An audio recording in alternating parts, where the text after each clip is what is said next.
Hello everyone, मैं हूँ रीटा उपाध्याय और आपका स्वागत है मेरे चैनल स्टडी विद रीटा में। एमपीपीएससी 2020 का जो प्री का सिलेबस है 19वीं और 20वीं शताब्दी के सामाजिक और धार्मिक सुधार आंदोलन, तो उससे संबंधित कुछ प्रश्न आज मैं आपके सामने लेके आई हूँ।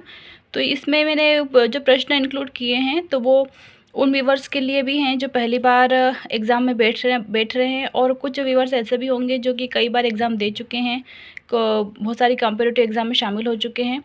तो जो पहले भी शामिल हो चुके हैं और उनके लिए मैंने आंसर नहीं लिखा है, तो आप वीडियो को पॉज कीजिएगा कुछ 7 से 8 सेकंड के लिए, और आप इन प्रश्नों के उत्तर अपने माइंड में या फिर कमेंट्स बॉक्स में या फिर बुक या फिर नोटबुक में लिखने की कोशिश कीजिएगा। अगर आपके 5 में से 4 आंसर भी सही जा रहे हैं, मतलब आपकी तैयारी बहुत अच्छी है। और इसके नीचे मैंने फिर ऐसे क्वेश्चन लिखे हैं जिसमें आंसर भी लिखा है कि बहुत से बच्चे ये एग्ज़ाम पहली बार दे रहे हैं। और आपसे एक बात ये बताना थी कि मैं एमसीक्यूज़ फॉर्म में आपके लिए क्वेश्चन आंसर नहीं ला सकती हूँ, क्योंकि मेरे पास इतना सारा सोर्स अभी अवेलेबल नहीं है, इसलिए मैं क्वेश्चन आंसर फॉर्मेट में ही लेके आई हूँ। और वैसे भी जो एमपीपीएससी के स्टूडेंट हैं जिनका लक्ष्य सिर्फ एमपीपीएससी पास करना है, तो उन्हें तो आंसर याद होना ही चाहिए मौखिक रूप से, क्योंकि जो आपकी मेंस एग्ज़ाम है उसमें 3 मार्क्स के और 5 मार्क्स के जो क्वेश्चन इस बार आ रहे हैं, तो वो उसमें आपको आंसर याद होगा तभी आप उन क्वेश्चंस को अटेंड कर पाएंगे, नहीं तो नहीं कर पाएंगे। इसलिए आप एमसीक्यूज़ के पीछे यानी कि 4 आंसर के पीछे मत भागिए। और एक बात आपको ये बता दूं कि जो मेंस एग्ज़ाम है एमपीपीएससी का, वो इस बार के जो एमपीपीएससी मेंस है वो कम से कम 50 से 60% प्री पर ही डिपेंड करेगी, क्योंकि अगर आपको आंसर याद होंगे तो ही आप 3 और 5 मार्क्स के क्वेश्चन अटेंड कर पाएंगे, अदरवाइज़ नहीं। तो इसलिए हमें इस तरह से तैयारी करनी है कि कोई सा भी अगर आपके पास क्वेश्चन आता है तो उसका आंसर आपके माइंड में तुरंत क्लिक होना चाहिए। और तो इसी उद्देश्य से मैं आपके लिए क्वेश्चन आंसर फॉर्मेट में लेके आई हूँ। तो चलिए फटाफट से, जो भी आप पहले एग्ज़ाम दे चुके हैं, दूसरी एग्ज़ाम में शामिल हो चुके हैं, तो वो फटाफट से वीडियो पॉज करिए और इन क्वेश्चंस के आंसर दीजिए।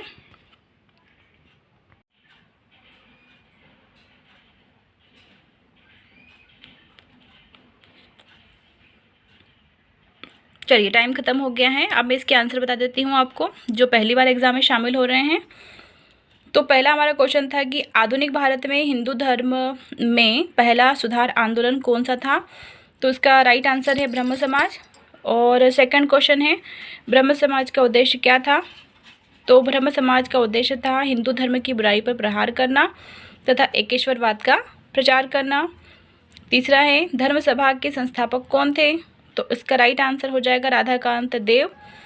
फोर्थ क्वेश्चन है हमारा कि वर्ष 1829 में सती प्रथा का उन्मूलन किसके द्वारा किया गया था। तो इसका राइट आंसर है लॉर्ड विलियम बेंटिक। अब बताइए, जिनके भी 4 आंसर ये सही गए हैं उनकी तैयारी बहुत अच्छी है। आगे के क्वेश्चन देखते हैं। फिफ्थ क्वेश्चन था हमारा कि स्वामी विवेकानंद का मूल नाम क्या था। तो इसका राइट आंसर हो जाएगा नरेंद्रनाथ दत्त। ये मुझे लगता है ये क्वेश्चन सभी स्टूडेंट ने सही किया होगा। तो ये 5 क्वेश्चन हो गए। फिर वापस से वही कि अब मैं 6 से लेकर के 10 तक के जो क्वेश्चन है वो आपको वीडियो को पॉज करना है, जो कि पहले भी एग्ज़ाम दे चुके हैं वो लोग, और 7 सेकंड का टाइम मिलेगा आपको आंसर देने के लिए। चलिए स्टार्ट कीजिए फटाफट।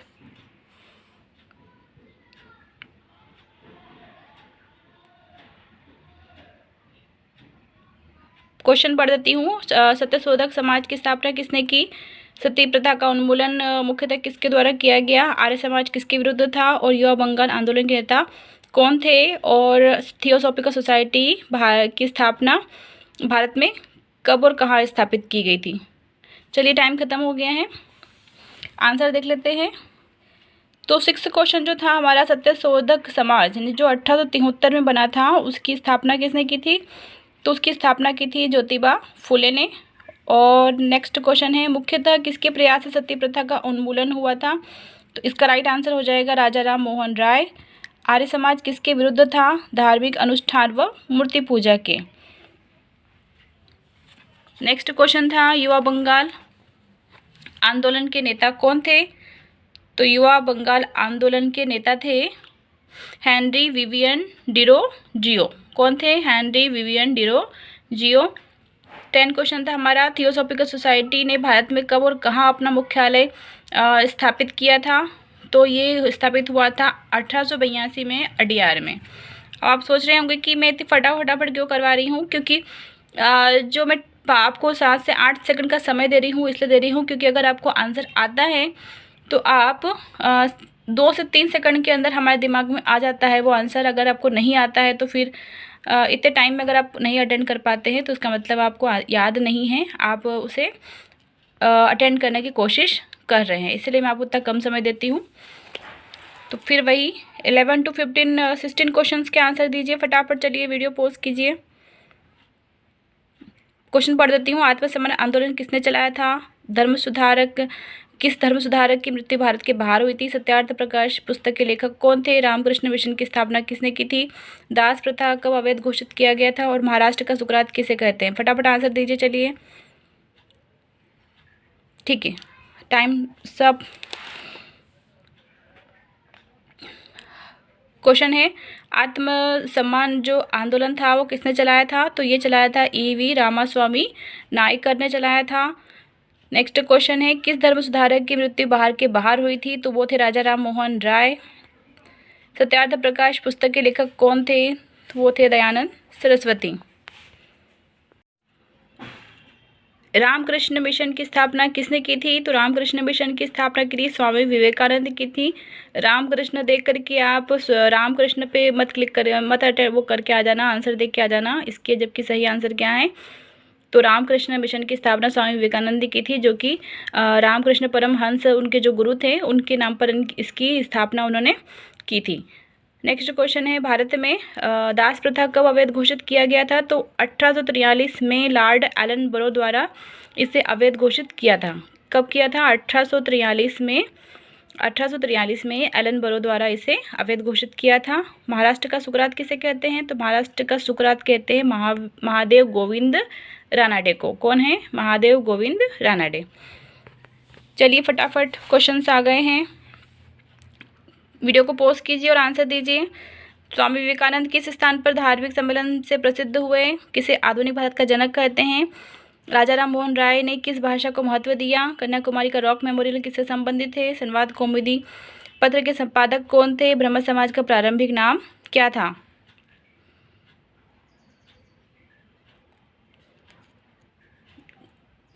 Okay, time is finish. Question attend करते हैं। ओह सॉरी, एक्चुअली इसमें बहुत आगे वाले भी क्वेश्चन दे रखे हैं मैंने, 25 तक दे रखे हैं। तो ब्रह्म समाज का ये हो गया है। तत्वरंजनी सभा, तत्वबोधिनी सभा एवं तत्वबोधिनी पत्रिका के रचयिता कौन थे? स्वामी दयानंद सरस्वती का मूल नाम क्या था? और प्रार्थना समाज की स्थापना किसकी प्रेरणा के फलस्वरूप हुई? ये भी आपको आंसर देना है। चलिए देखते हैं कितने क्वेश्चन आपके सही गए हैं। पहला है स्वामी विवेकानंद किस स्थान पर धार्मिक सम्मेलन से प्रसिद्ध हुए थे? तो ये था शिकागो विश्व धर्म सम्मेलन, जिसमें कि स्वामी विवेकानंद शामिल हुए थे। और ये सम्मेलन कहाँ पर आयोजित हुआ था? अमेरिका के शिकागो शहर में 11 सितंबर 1893 को। कब हुआ था? 11 सितंबर 1893 को हुआ था। ये डेट अच्छे से याद कर लीजिए, क्योंकि ये शिकागो विश्व धर्म सम्मेलन कई बार एग्जाम में आता है, तो अगर आपको डेट भी अगर याद होगी तो ज़्यादा अच्छा रहेगा। नेक्स्ट क्वेश्चन का आंसर है किसे आधुनिक भारत का जनक कहा जाता है? तो ये कहते हैं राजा राम मोहन राय को। राजा राम मोहन राय ने किस भाषा को महत्व दिया? तो उन्होंने अंग्रेजी भाषा को महत्व दिया, क्योंकि वो अंग्रेज़ों से जो लड़ाई लड़ रहे थे तो उसके लिए उन्होंने अंग्रेजी भाषा को ज़्यादा महत्व दिया, क्योंकि उन्होंने कहा अगर यदि हम अंग्रेजी पर पकड़ अच्छी बना लेंगे तो हम शायद इसके खिलाफ भी जंग जीत जाएंगे, अंग्रेज़ों के खिलाफ भी। और संवाद कौमुदी पत्र के संपादक कौन थे? तो राजा राम मोहन राय ही थे संवाद कौमुदी पत्र के संपादक। नेक्स्ट है ब्रह्म समाज का प्रारंभिक नाम क्या था? तो ब्रह्म सभा व आत्मी सभा उसका प्रारंभिक नाम था। किसका? ब्रह्म समाज का। बाद में उन्होंने इसका नाम चेंज कर दिया और ब्रह्म समाज रख दिया था। तत्वरंजनी सभा, तत्वबोधिनी सभा एवं तत्वबोधिनी पत्रिका का संबंध किससे है? तो ये तो बोधिनी सभा कई बार हम पढ़ लेते हैं, तो इसके आधार पर आप दूसरा भी अंदाज़ा लगा सकते हैं कि किसने इसका संपादक कौन था। तो इसके जो रचयिता थे पत्रिका के और इन सभाओं के संस्थापक जो थे वो थे रविंद्रनाथ टैगोर के पिताजी। फिर है स्वामी दयानंद सरस्वती का मूल नाम क्या था? तो स्वामी दयानंद सरस्वती का मूल नाम था मूल शंकर। क्या नाम था? मूल शंकर। और प्रार्थना समाज की स्थापना किसकी प्रेरणा के फलस्वरूप हुई थी? तो ये थे केशव चंद्र सेन, जिसकी प्रेरणा के फलस्वरूप ही प्रार्थना समाज की स्थापना हुई थी।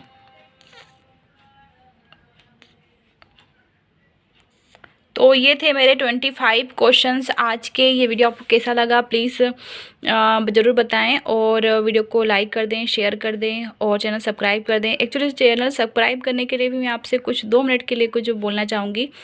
जैसे हम गवर्नमेंट को हम दोष देते हैं कि वो हमें जॉब नहीं दे रही हैं, तो मुझे लगता है कि हम भी कहीं ना कहीं चैनल को सब्सक्राइब ना करके यही काम कर रहे हैं। आप चैनल को जब तक आप सब्सक्राइब नहीं करेंगे तब तक हम उस व्यक्ति को आगे बढ़ने के अवसर प्रदान करने से रोकते रहेंगे। तो मैं चाहती हूँ कि हम अपने आपस में एक कैंपेन चलाएं, और जितने भी नए चैनल जिन्होंने खोल रखे हैं कम से कम आप उन्हें 1K जो सब्सक्राइबर लिखा होता है कि 1K सब्सक्राइबर, कम से कम आप उन्हें वहाँ तक पहुँचाने में हेल्प करें, क्योंकि हम सब देखिए भारतीय हैं। अगर हम एक दूसरे को सपोर्ट नहीं करेंगे तो हमें कोई भी सपोर्ट नहीं करेगा।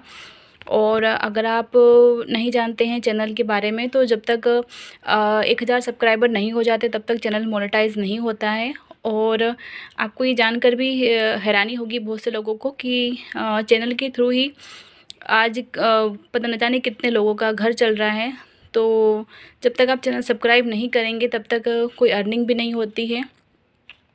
तो इसलिए मैं चाहती हूँ कि हमारे यूट्यूब पे जितने भी भारतीय हैं आप कम से कम उनके चैनल ज़रूर सब्सक्राइब कीजिए। और सब्सक्राइब से देखिए कोई नुकसान नहीं होता है, बल्कि फ़ायदा ही होता है। ये देखिए घर बैठे बैठे आपको इतने सारे लोगों से पढ़ने का मौका मिलता है, इतनी सारी चीज़ें हमें जानने को मिलती है फ्री में, वो भी घर बैठे। तो इससे बड़ी बात मुझे नहीं लगता और कोई होगी। तो क्यों ना हम आपस में एक कैंपेन चलाएं कि जो भी नए चैनल जिसने खोल रखे हैं, जिसके भी 2K से या 1K से कम सब्सक्राइबर हैं, तो प्लीज़ आप उन चैनल को सब्सक्राइब कीजिए, उन्हें सपोर्ट कीजिए और उन्हें आगे बढ़ने में मदद कीजिए, ताकि हमारा जो इंडिया है वह यूट्यूब पर सबसे हाईएस्ट रैंकिंग मिले उसे चैनल के इसमें। तो बस यही आपसे थोड़ा सा बताना चाहती थी मैं ये नहीं चाह रही हूँ कि आप मेरा चैनल ही सब्सक्राइब करें। आपको ठीक लगे तो कीजिए, नहीं लगे तो मत कीजिए। पर मैं चाहती हूँ कि जो भी नए चैनल जिसने भी खोल रखे हैं आप प्लीज़ उन लोगों को सपोर्ट कीजिए और चैनल को सब्सक्राइब ज़रूर कीजिए। कम से कम उन्हें आप 1K तक ज़रूर पहुँचाइए, उसके बाद उनकी जंग वो खुद लड़ लेंगे। ठीक है, तो अगर आपको वीडियो अच्छा लगा तो प्लीज़ लाइक कर दीजिए, इससे हमें मोटिवेशन मिलता है और कुछ भी नहीं। और अच्छे से पढ़ाई कीजिए, मन लगा के पढ़ाई कीजिए। और जैसे अभी मैंने आपको 3 मार्क्स के में आपको बहुत हेल्प करेंगे मेंस एग्ज़ाम में, और 5 मार्क्स में भी हेल्प करेंगे।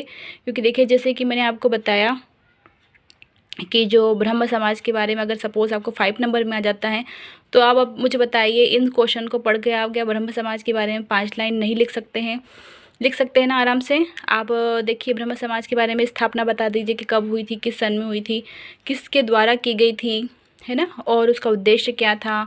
अभी आगे क्वेश्चंस और आने वाले हैं कि वो किसके विरुद्ध खड़ा था, है ना, और इसने किसको महत्व दिया। तो ये सारी आप बातें इसमें क्वेश्चन के माध्यम से ही हम अपने 5 नंबर के क्वेश्चंस को अटेम्प्ट कर सकते हैं। इसलिए आप प्री की तैयारी बहुत अच्छे से कीजिए एंड बेस्ट ऑफ लक।